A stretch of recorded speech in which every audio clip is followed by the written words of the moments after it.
Coming up on 2020 on ID. May 6, 2013.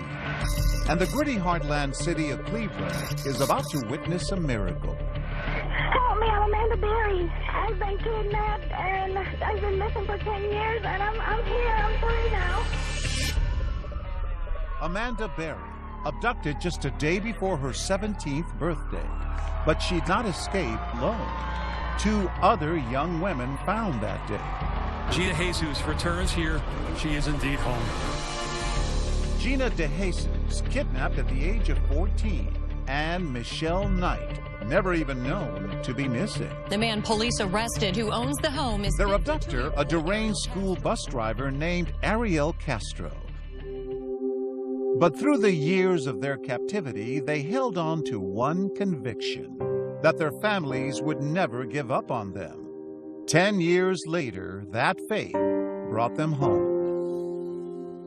Welcome to 2020 on ID. I'm John Quinones. It was a story that seemed impossible to comprehend. How Amanda Berry, Gina DeJesus, and Michelle Knight survived being trapped in a nightmare for so many years.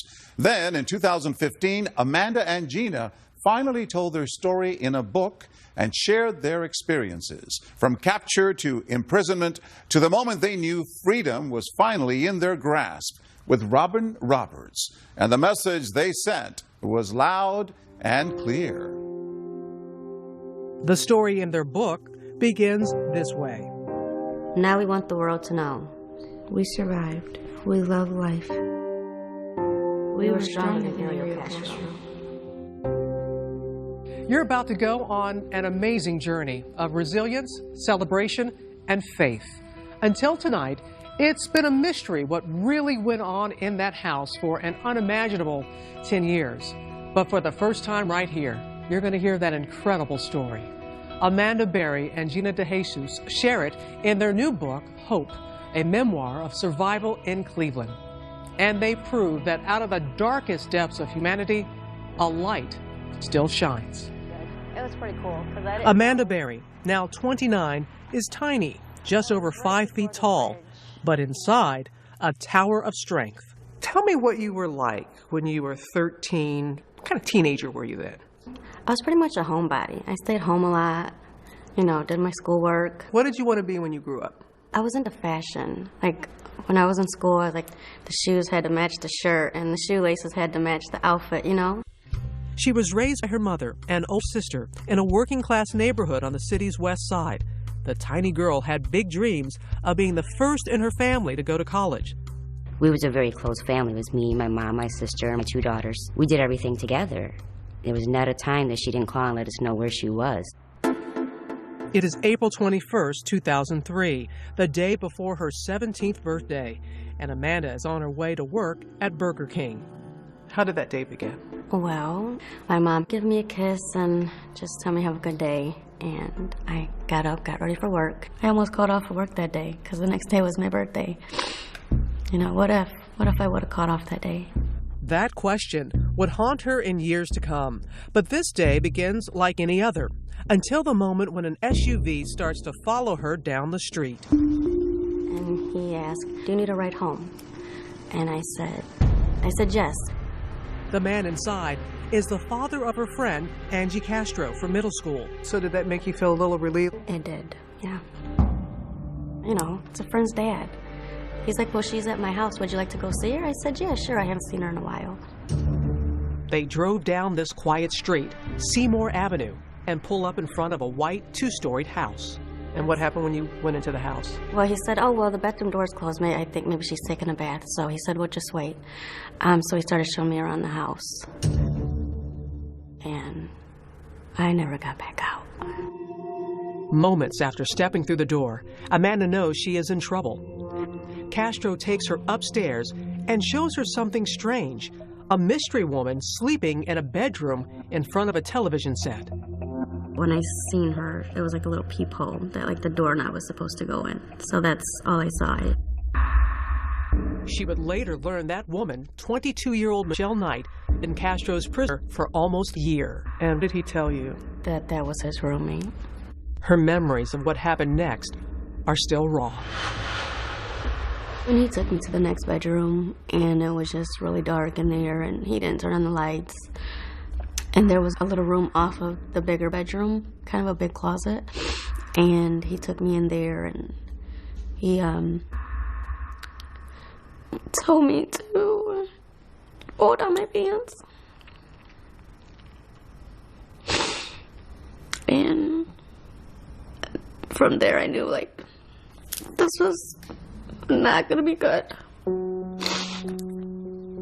Amanda has just become Castro's second prisoner. When he took me to the basement, he taped my wrist and he taped my ankles, and he put a belt around my ankles over the tape, and then he put a helmet over my head. And he said, just be quiet and don't make any noise, and I'll take you home. The visor of that black helmet is now fogged by her tears. He chained me up to this pole, and it was like a really thick chain, like a motor chain or something. And he just left me there. He shut the lights off and put a little TV there, and I was just left in the dark. I just started screaming and crying, and somebody, please help me, you know, and nobody came. So you're there in the dark, you're chained up. Lord only knows what you had to be thinking. I was so scared that I was gonna die. I didn't think that I was gonna ever make it home. Just a 10-minute drive away, her sister Beth is worrying about why Amanda never came home. So her mother calls the police. We left her a message. By the third phone call with no answer, we knew something was wrong because 90% of the time she's going to answer that phone. The neighborhood around Amanda's home becomes ground zero for the investigation. FBI Special Agent Tim Kalanick, head of the Violent Crimes Unit, knows that the road ahead is far from easy. Missing person cases are probably the most difficult cases that we work.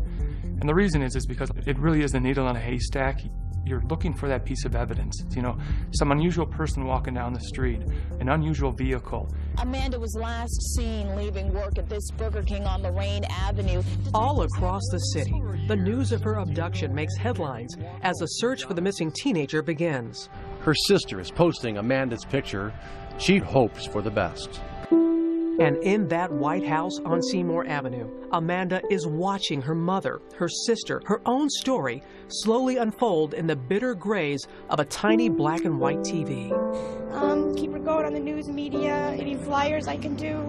I wanted her to know that we was fighting for her and we wasn't going to give up until we knew where she was or what had happened. What went through your mind when you were watching that as you were chained? That kept me going. And I said, you know what, I'm going to make it home to you. As long as you fight, I'm going to fight. It is day 4 of Amanda's abduction. Castro has moved her to an upstairs bedroom, chaining her to a radiator.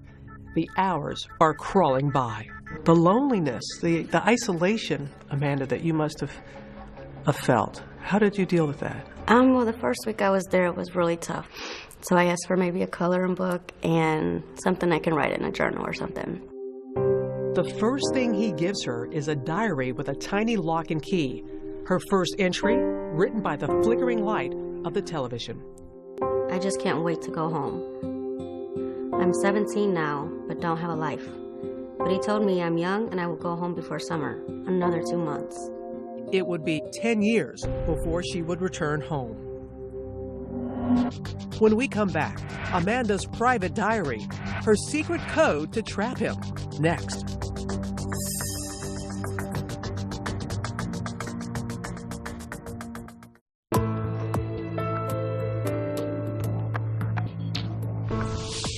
Two years after her escape, Amanda Berry was ready to finally tell what happened in the 10 years she was held captive in a rundown house on Cleveland's west side. Robin Roberts picks up the story as the shock of the first days gives way to a routine that is more horrific than anyone could imagine. This is a scale model of Ariel Castro's house. 1,400 square feet. 4 bedrooms and 1 bathroom. Amanda was first held captive down in the basement. then moved to the second floor and chained in the main bedroom. Just steps down the hall, Michelle Knight, Castro's first captive, lived in a second tiny bedroom. On the surface, the house didn't draw a second glance, but concealed inside 2207 Seymour Avenue is a bunker of chilling magnitude. There were doors that were put on the windows, completely covering the windows so no light could come in. The bolts that held those doors on the wall were sheared off. There was no way they could get them, and those were even behind plexiglass. Its owner, Ariel Castro, is 5 feet 7 inches tall and a recluse. His only known hobby, playing weekend gigs at local jazz clubs. On the outside, he appeared very normal. He was a bus driver, and there was an instance where he took the grill out in the front yard, and he invited his neighbors. He might be the last one you would suspect of wrongdoing. But this school bus driver is a man with a past. He has a former wife, 4 children, and a history of brutal violence. She and her children moved out of the house, fleeing Castro's violent rage. He hated women. He beat his wife so badly, he stomped on her head, he broke her teeth, he broke her bones. From the beginning, Amanda could sense the uncontrollable anger within. He was very intimidating. He was very scary. His voice was mean and like deep, and if you ever looked into his eyes, they were like black, like he had no soul. It is April 27th, 2003. 6 days into captivity, and Amanda is still chained to that radiator in the second floor bedroom. My chain is actually a few different chains linked by padlocks. It stretches 5 feet from the radiator to my stomach. 5 feet has become the size of my whole world. Can you describe what it was like to live chained like that? It was really hard going to sleep at night. You know, if you wanted to toss onto your back, you couldn't do that. You would have to take the whole chain and move it to the front of your stomach so that you're not laying on the big lock on your back. Her tiny room, about the size of a closet, is dark and filthy. The mattress was old and nasty. It was just disgusting, and the buckets, he used the bathroom. That smelled horrible. Once a day, he feeds her, sometimes junk food, sometimes not at all. He started to give a bag of chips or crackers or something. Her access to the bathroom is strictly limited. He could only take a bath like once a week. You know, my hair would get so tangled, and I would try to brush it out with my hands, and it just got nasty, being so dirty. Ariel Castro is her only lifeline, but everything, even her weekly shower, comes at a price. He tried to act nice, but he's like, well, maybe you need to go take a shower, and I had to take a shower with him. He forced you to take a shower with him? He thought that, well, I gave her that. I deserve this. Well, what do you want to tell people about the sexual abuse that you suffered? It was horrible. After a while, you just get used to it. Like, you numb yourself to it, and you put your mind somewhere else so that you're not there. You know, you're not in that room with him. How often did you think you were not going to survive? Oh, there was plenty of times when I just never knew why is he keeping me here? Is it, one day when he's done with me, he'll kill me and get rid of me. Yet, what Amanda now knows of Castro's brutality strengthens her conviction to survive. I realize I have a mission. This man enjoys hurting women, and I want people to know it. I don't want him to get away with it. I need to outlast him. She keeps a record in code in her diary. Hidden testimony against Ariel Castro. 1X, 3, 4. Each entry, a daily record of rape. You would actually put how many times he was assaulting you? I would always write these numbers at the top of the pages because I felt like, one day maybe authorities will get to read it and he'll be punished for what he did. She's disturbed that Castro calls her his temporary wife. He would try to hold hands with me. It would just make me sick because he would fall asleep, and so I would take my hand away from his hand, and I would scoot to the very edge of the bed, but I couldn't go too far because of the chain. Amanda has been missing for a week when her family receives a late-night call. It is Castro taunting them using Amanda's cell phone. He called and said, I have Mandy, which nobody called her Mandy, but who knew her. She wants to be with me. We're married. Well, we kind of just sat there like we know she's not married. We knew definitely that it was foul play. Making that call on Amanda's phone was a near miss in the case, leading authorities to within 2 blocks of his house. In 2003, the FBI was just starting to develop technology that could track a cell phone's location. The intelligence and the information we have indicated that Amanda's phone was used in about a 30-40 block area. We spent about a week around the clock in that area hoping that this phone would be used again. But Castro didn't use that phone again, and their one solid lead vanished into thin air. There were very good tips, very good leads that we had to follow up on, and we did follow up on. But unfortunately, the tip that we need just didn't come in. The weeks are slowly stretching into months when Castro makes Amanda a strange promise. He would always tell me when he got another girl in the house that, I'm just looking for another girl, and then I'll take you home. But Amanda knows he's lying to her. She's seen Michelle Knight locked in another room.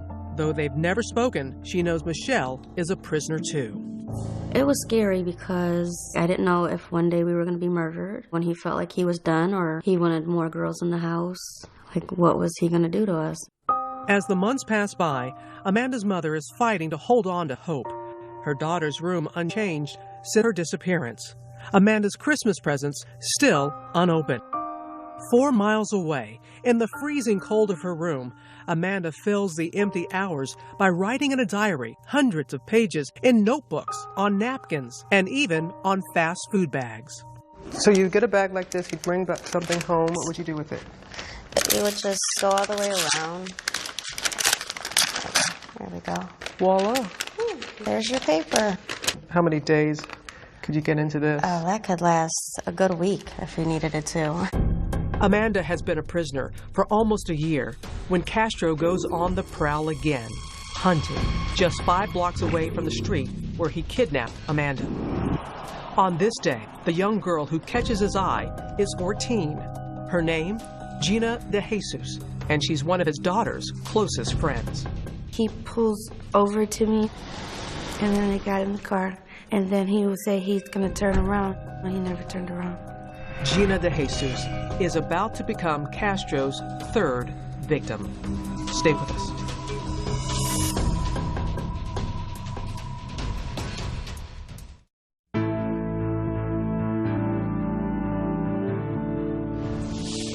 Amanda Berry has been held captive for almost a year. Now, Ariel Castro is hunting for another teenage girl to abduct. And he doesn't have to look far. Once again, here's Robin Roberts. Her spirit is in her smile. Gina DeJesus, age 14, the baby of the family. She loves to dance. I like you. Now 25, she still has the sweetness of the 14-year-old girl she once was. What are words that describe what kind of 14-year-old you were? Outgoing. I like to go outside and hang out with my friends, go skating. What dreams did you have for yourself? I wanted to become a lawyer. Why? I don't know, I think it was fun to win cases. Gina grew up on the rough side of a hard town, the youngest child of 3. She was a slow learner in special education classes, and from an early age, her mother, Nancy Ruiz, always taught her to be wary of strangers. I told her, like, if somebody came up to you and tell you, can you help me look for my dog? I lost my dog. Don't stop. You continue to walk and you ignore the person. I told her to be aware of her surroundings at all times. But all of Nancy's planning was no match for a predator like Ariel Castro. Tell us about that day you were with his daughter. Yes, Arlene Castro. Did you have any idea what kind of man he was? No. I just knew that was her father and my dad was friends with him. Gina is heading home from school with her friend Arlene and gives her some of her bus money to phone home. We were talking about what we wanted to do because it was Friday. And then I was like, you could come over. And then she asked her mom, and her mom says no. She went the other way, and then I went the other way. Now short on bus fare, Gina starts the long walk home when suddenly that maroon SUV pulls up at the curb. It's Arlene's father. He asks me if "You seen my daughter?" I said, "Yeah, she's right around the corner." He was like, "Can you help me find her?" And I said, "Sure." When they arrive at the house, he invites her in. I was sitting there, and he's like, starts like to like touch me and stuff. And then I'm like, "What are you doing? You can go to jail." And then he just switches up like, "Well, okay, you're gonna go home now." He said, "But you can't go through the same door you came in." He leads Gina down into his basement, then grabs her and begins to chain her. He didn't make it tight enough, so I threw it over and then I tried to run, but he sat on my back. And then I just start kicking him. I kicked him and I bruised him really bad. As Castro overpowers the tiny girl, she starts screaming for help. Nobody could hear me. The radio was too loud. He always had that radio up so the neighbors can hear. He had 2 radios up. He had one in the basement and one in the living room. What were you feeling in those initial moments when you're in that basement for the first time and he leaves you there chained like that? I was, why is this happening? Why can't nobody hear me when I'm screaming? Help was only 2 miles away if Gina's parents only knew where to start. I went searching everywhere. Dumpsters, schools, empty buildings. The police feverishly search for clues, now suspecting that there is a serial criminal on the loose. By air, on ground, every inch of Cleveland's west side under the microscope. For the first few weeks, Gina is traumatized by Castro's disturbing behavior.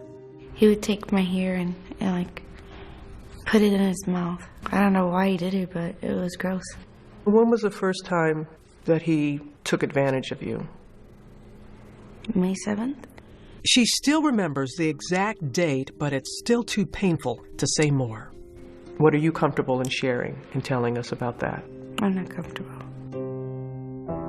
During her first few days in captivity, Gina watches stories about her own kidnapping and begins to suspect that she is not Castro's first victim. I kept watching the news after a while. Renewed hope that Amanda Berry will soon come home. I was like, "Did you take Amanda?" And he was like, "No, why would you think that?" I was like, "Because you took me." 1 month later, he admits the truth, allowing the girls to meet for the first time while watching their families on America's Most Wanted. I started calling friends after friends. They said they didn't have to see her.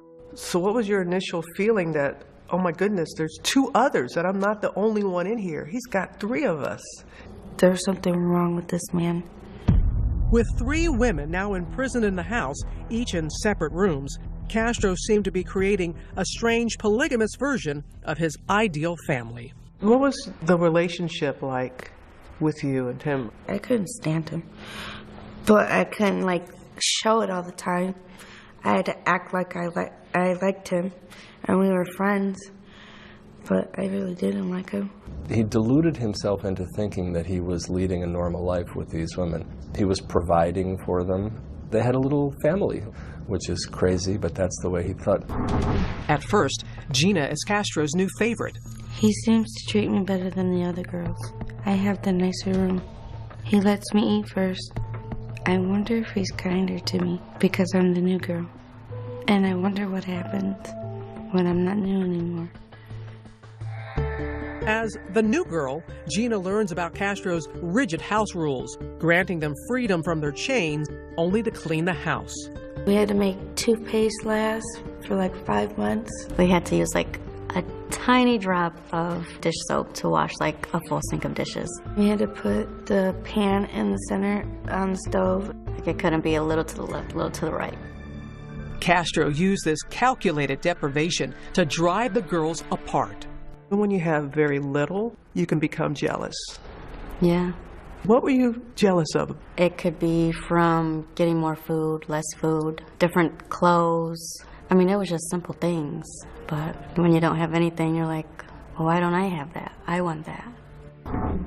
The girls were riding an emotional roller coaster when suddenly Amanda drops a bombshell. She writes about it in her diary. I have a secret. No reason to fight.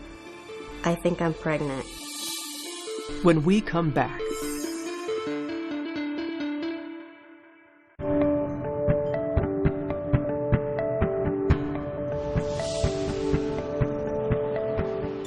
more years have passed in that house on Seymour Avenue. Gina, Amanda, and Michelle locked in a prison of frozen time. Their posters are getting tattered. Their school friends have graduated. Years of isolation have left the girls with nothing but the past. I never finished high school or learned to drive. I hate him for selling me off from the world. What was the biggest part of you that you felt he took from you that you lost? A normal life, living life.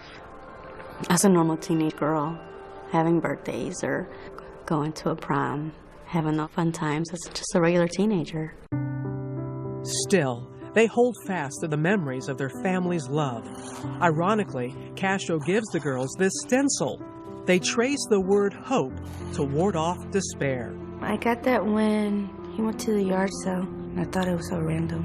What did it mean to you? It gave me hope to come home one day. Their only window to the outside world is that black and white television. Anybody that you watched on television that helped you get through the times? I watched Oprah a lot, Martha Stewart for recipes, and I watched you. You watched me? I remember during Hurricane Katrina, I saw everything that you went through. Robin Roberts is live. My family had barely survived the hurricane's devastation. Your sister's okay? They're all right. And the house? I gotta say, Amanda, you saying that, it reaffirms to you that you never know who's watching. You never do. And Amanda is watching when her mother appears on the Montel Williams show with psychic Sylvia Brown. I would watch her every time she was on Montel, and I'd say, I wish my mom would go on there. And then she could tell my mom that I was alive and that I'm okay. But Sylvia Brown breaks Luana's hope. I just hate that she's not alive, honey. I just broke down crying because I couldn't believe she said that. And then my mom broke down crying, so that hurt even worse. 2 years later, Amanda learns on a news report that her mother has passed. For 3 years, Luana Miller fought hard to find Amanda. I think that was the hardest part of being in there. She was always fighting, and she was never going to give up on me. And for her to get sick, and I couldn't be there with her. I couldn't help her when she was sick. Isolated by loss, sometimes Amanda has only Castro. So he came in the room, and I was just really sad, and I started talking to him, and he's like, everything's going to be okay. Everything's going to turn out all right. And so I asked him for a hug, and we hugged. There had to be a part of you that was thinking, what in the world? There was, but then there was another part of me like, I needed that. I needed like a human caring touch instead of everything that he always did, which was not caring. It is Amanda's 20th birthday when Hope makes an unexpected visit. I think I'm pregnant. I think my mom sent this baby. Someone helped pull me through. I think they're sending me a miracle. When you first realized that you were pregnant, what went through your mind? I was terrified. I mean, I barely eat, and I'm chained to a wall, and I have a bucket for a bathroom. It is early in the morning on Christmas Day, 2006, and Amanda Berry is in labor. He went and got Michelle, and he got this baby pool because he didn't want, a mess on the bed, so. She strips off her clothes and gets into that inflatable wading pool. Michelle was kind of just talking to me like, relax, calm down, you're okay. And he sat in the rocking chair right there just reading this book about like birth and stuff. Just hours later, baby Jocelyn emerges into her surreal world. What was it like for you, Amanda, when you looked in her eyes for the first time? It was amazing because she was so quiet and she was just the most beautiful thing. You hear of rape victims who have a child. How do you just wrap your mind around it and make it work? At first that's what I was worried about. This is his kid. How do I feel about that? And she resembled him a lot. And I would look at her and I just felt like, she's mine. She's mine. At first, Castro's so afraid of raising questions, he buys no supplies for the baby. her first outfit was one of his socks, and he cut out like 2 holes for her legs, and then he cut out another sock, and then he cut 2 arms out, and that was like a little dress for her. From day one of Jocelyn's life, Amanda fights for normal in the most abnormal of places. She covers the doors over her windows with a bright shower curtain. She pastes the alphabet up on a wall. But as Jocelyn grows older, it gets harder to hide the truth. Does she see the chains on you? Yeah. So he started to call them like bracelets. And she was about 3 years old. And he finally took the chains off. That was because of Jocelyn. What was her relationship like with her father? Normal. She loved him and he loved her. Did you ever worry that he was going to harm her? I was. Would he touch her? Would he ever think about touching her? Because, you know, he had his problems. Despite those fears, she says Castro is a good father. Though Jocelyn is almost 3 before he consents to her first walk outside in the sun. She had never been to parks before and seen little kids like herself. One of the best times when you looked out and you saw the sunlight on her face for the first time. It was the most beautiful thing. I just felt like that's where she should always be. It's the beginning of a new chapter in Jocelyn's life, going outside, attending Sunday services. Her room is now filled with toys. Castro's love for Jocelyn is turning him into a different man. He really didn't know what to do because this adorable little girl saying, I want to go outside and see the ice cream man. I want to go and see the snow. And the more she led him outside, kind of the more likely it was that his jail was going to one day burst apart. It is the summer of 2011. Jocelyn is almost 5 years old when, in a defiant act of hope, Amanda creates an imaginary schoolhouse inside the prison of their tiny room. We would pretend, leave our house, all of this in the same room, of course. So you've been doing all this in the same room? Yeah. I would tell her, okay, we're at a street now, so you gotta stop. And then you look both ways for cars, and then we can go across the street. Okay, we're at school now, so and then I'd sit her at her little desk and tell her, you have a good day at school now, Mommy, I'll be back later for you. They would travel together on that imaginary journey every day of Jocelyn's kindergarten year. When we come back, how they nearly escaped. His daughter was right there, 10 feet away. Did you think about if we yell? Next.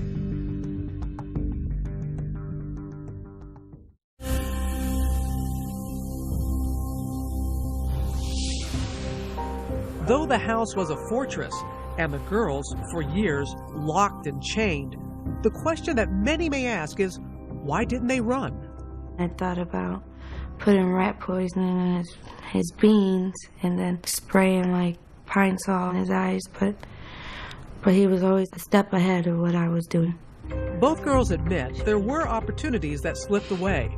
Once, when Gina's friend Arlene Castro stopped by, he moved and chained all 3 girls in the basement. The 3 of you were in the basement, and his daughter was right there. Arlene was just 10 feet away. Yeah, we can hear him laughing and talking. Still, they remained silent. Did you think about if we yell, she's right there, we're right there, possibly she could hear you? There was always a chance. What if he killed everybody? The daily abuse was agonizing, but the unknown, even more terrifying. Every day was unpredictable. That was one of the hardest parts, because you never knew how he was going to act. What do you say to those people to make them understand? You never know until you're in that situation, what you're going to do, how you're going to react. They dreamt of escaping. They dreamt of setting the house on fire. But if I get caught, I just can't bear any more pain. And they were frozen in fear. But on May 6, 2013, courage came from the most unexpected of places. On that day, it is little Jocelyn who sparks the great escape. Jocelyn goes downstairs, and then she runs back up, and she says, I don't find Daddy. Daddy's nowhere around. It's like, Mom, Daddy's car is gone.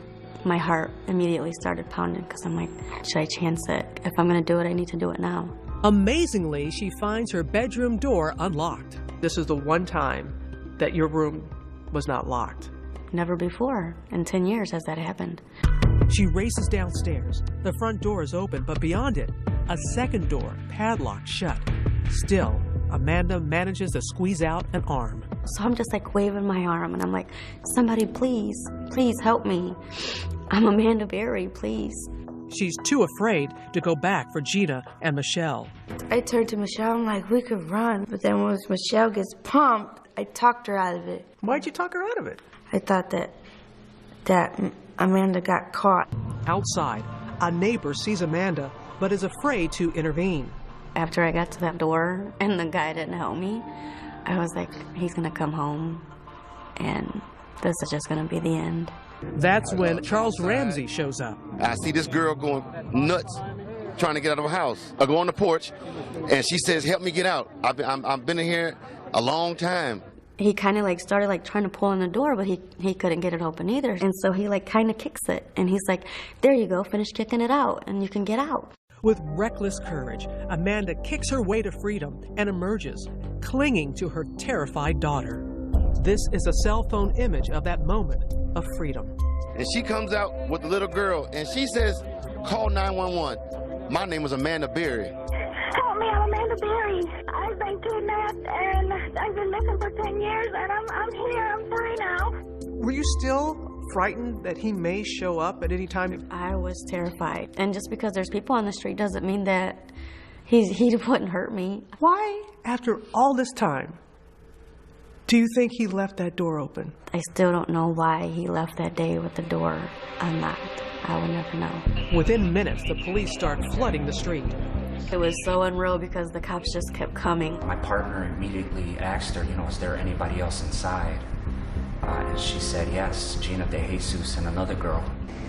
A neighbor captures the moment when the police storm the house. Inside, Gina and Michelle cower in their room, afraid of Castro's rage.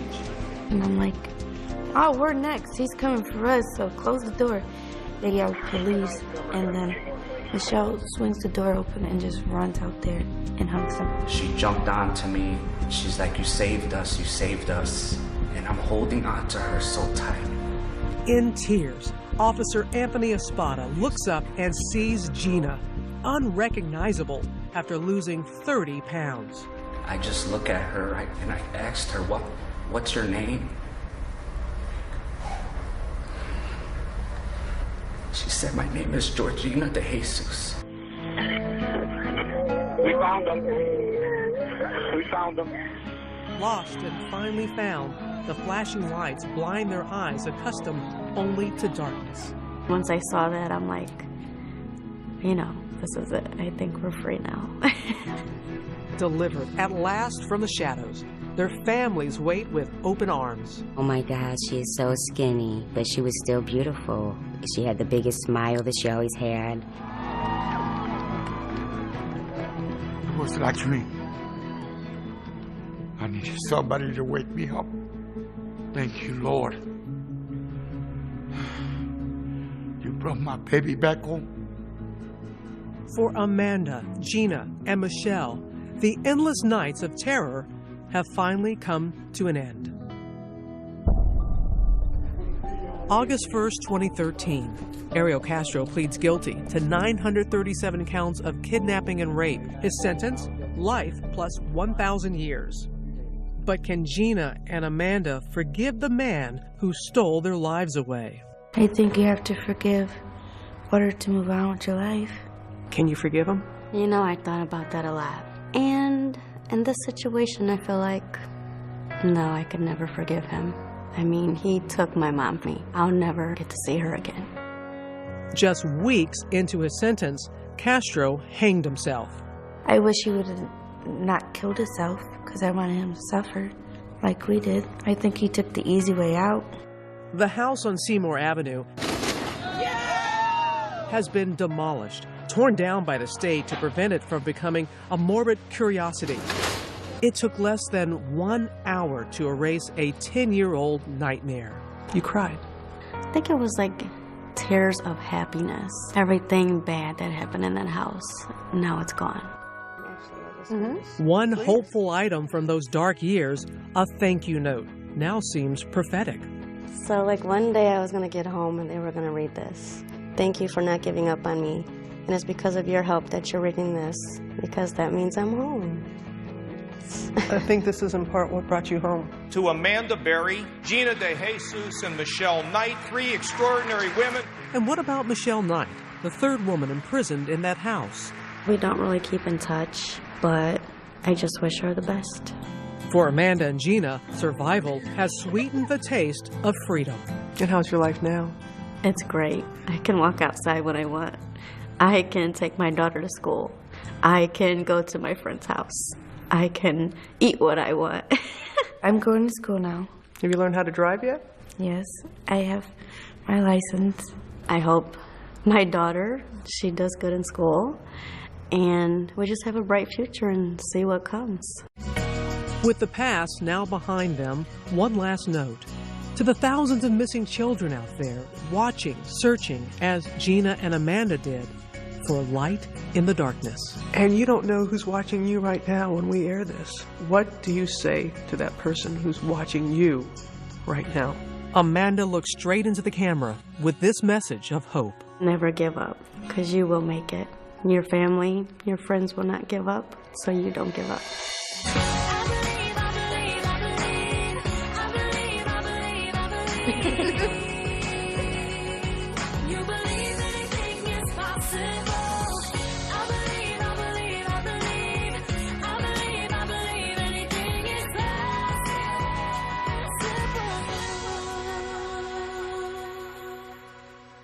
Two years after their escape, another milestone for Amanda Berry and Gina DeJesus. Both women received honorary degrees from John Marshall High School in Cleveland, the school Amanda was attending when Ariel Castro abducted her.